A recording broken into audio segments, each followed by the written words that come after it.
Muling binigyang pagkilala ang kagalingan ng SB19 pagdating sa larangan ng musika dahil inanunsyo ng isang digital magazine na nakabase sa Pasig City na gagawaran nila ang P-Pop Kings ng parangal na Headliner of the Year for Music. Pasado alas 10 ng gabi ng Abril 27, inihayag ng VP Choice Awards o ang award-giving body ng Village People Magazine na nararapat para sa SB19 ang pagiging Headliner of the Year for Music kasunod ng kanilang mga matatagumpay na world tours gaya ng simula at wakas na kinakitaan ng mga sold out sa iba't ibang leg ng kanilang paglalakbay.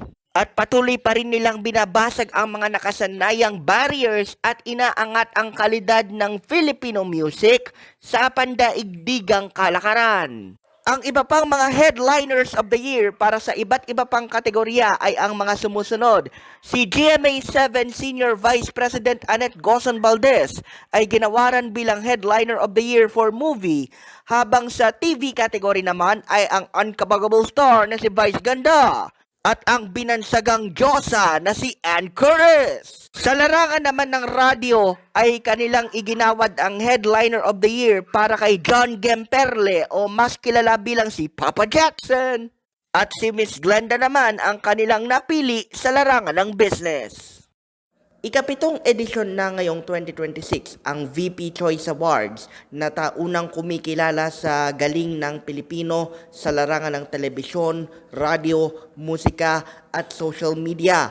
Pero ang SB19 hindi na bago sa nasabing award-giving body sapagkat consistent silang nag-uuwi ng mga pagkilala bilang Group Performer of the Year, Music Video of the Year, at 2 ulit ng mayroong Hall of Fame sapagkat si SB19 member Philip or Ken Suson ay 4 na beses nang naging Fashion Icon of the Year at si SB19 Pablo na siya ring presidente ng 1Z Entertainment na self-managing firm ng P-Pop Kings ay 4 na beses na ring nagwagi bilang Composer of the Year.